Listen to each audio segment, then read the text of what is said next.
I made $17,000 selling on Amazon in November. It's actually not true. That's some bullshit you'd see on Instagram and probably in the ad you watched before this video. The reality is I sold $17,000 worth of stuff, but the actual profit I walk away with is a lot lower. And in this video, I have my Amazon seller account pulled up, and we're gonna be going over all the numbers that go into what the actual profit is on my $17,000 of revenue last November. Looking at my profit and loss report from November, you could see that my income for the month was about $15,000. And the reason that's a lot lower compared to the number in Seller Central is because Inventory Lab tracks the amount of profit from orders shipped in the month of November. So some stuff ordered at the end of the month that might have shipped in December isn't included. So we're gonna be going over all the income first. We have that $15,000, and then I got $46 in reimbursements, which is for products that Amazon damages in its warehouses and for returns for whatever reason, whether the customer never returned the item, so I never got it back. They reimburse you for those. I got $86 in shipping credits for FBA orders. This will get paid back to Amazon a little later. I got $68 in merchant fulfilled shipping credits. That's for customers who selected expedited shipping on orders shipped from me directly from here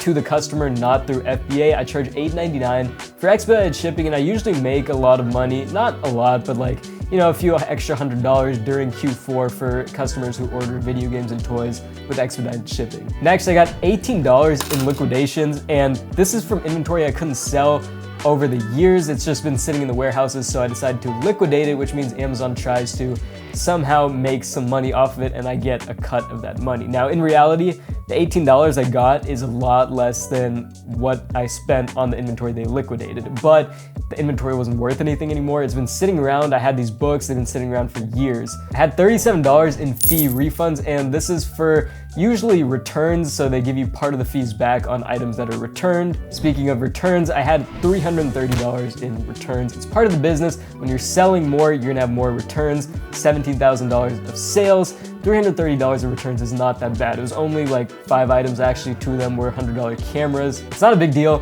I already got reimbursed for a couple of those orders, and the cameras are actually being sent back to me so I can repackage them and hopefully just send them back into Amazon. I had $67 in promotional rebate fees, and what that is what I was referring to earlier when I said Amazon would take back that FBA shipping credit. Next, moving on to the big boys, we've got the expenses that bring your profit from hundreds of thousands to tens of thousands. I spent $7,000 on all the inventory I sold in November. I had $2,200 in Amazon commissions, which is literally not for any sort of service they're offering. It's just for using their platform to sell. They're taking that commission. It's not a flat rate. It depends on whatever category you're selling in. Now, on top of that, I had $1,500 in FBA fulfillment fees, which is for using Amazon's Fulfillment by Amazon service, which means all I have to do with my inventory, I get a big box, like one of those large boxes from Home Depot, Lowe's, put all my stuff in there, up to 50 pounds, whatever fits, send it off to an Amazon warehouse, and they will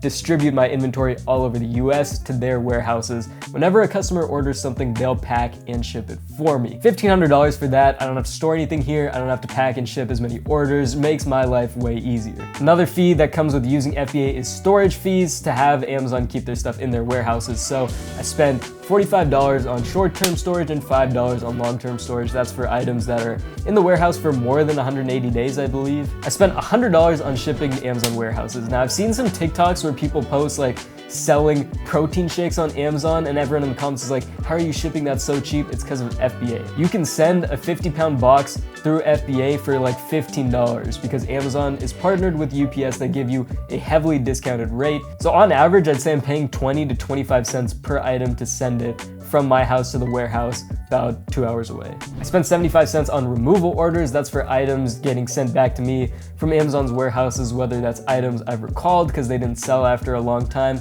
or for returns that are damaged and they need to be sent back to me so I can repack them. I spent $1,100 on merchant fulfilled shipping. So this is for items that I'm shipping, like I've probably said 3 times already, from here directly from me to the customers, not through Fulfillment by Amazon. And the reason I do this is because during Q4, Amazon FBA really gets slowed down. Processing time is looking at like 1 to 2 weeks. It's way easier to do fast flips. So if you saw this video, I went sourcing for a whole day. I sold all of the stuff I bought in that video, almost all of it, the next weekend, literally 2 days later. I had $8 in refund administration fees, $8 in liquidation fees, and $40 for the Amazon Pro seller account. Now, having a pro account actually doesn't mean you're a professional or something. Basically, anyone who's making good money on Amazon has a pro seller account. I don't know why you wouldn't. If you don't have a pro account, they charge you an extra $1 fee per sale, which if you sell 40 items in a month, it cancels out. So that's why I have the pro account. That's the main reason, but there's a few other things too. The last thing which isn't accounted for on Inventory Lab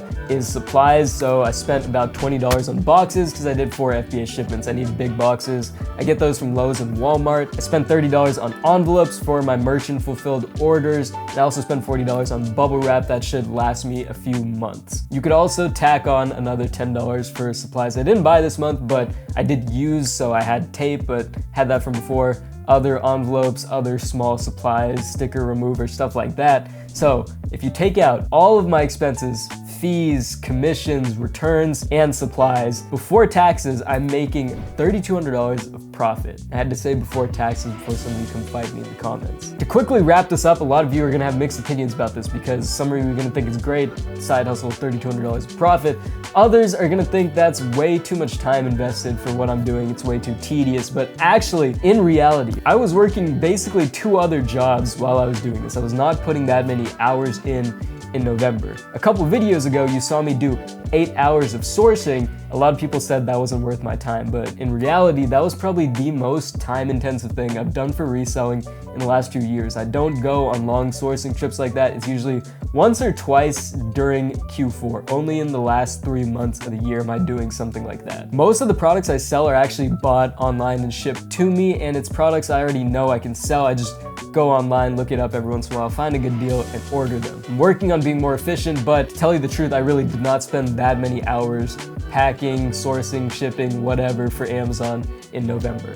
So $3,200 profit is actually amazing in my eyes. I'm working on having more months like that consistently. Obviously, that was during the holiday rush, so the numbers are inflated because it's just way easier to make money during that time. If you guys want to start selling on Amazon and you want to learn about FBA, check out this video where I do a full step-by-step FBA shipment. It's a 35-minute video because it is so in-depth. If you guys want to see more content about Amazon and reselling, make sure you subscribe. Let me know what you guys think in the comments. Was it worth making $3,200 on 17,000? Are my margins? If you guys want me to do a what's sold video for January, let me know in the comments down below. Let me know what you guys want to see. I'll see you guys in the next one.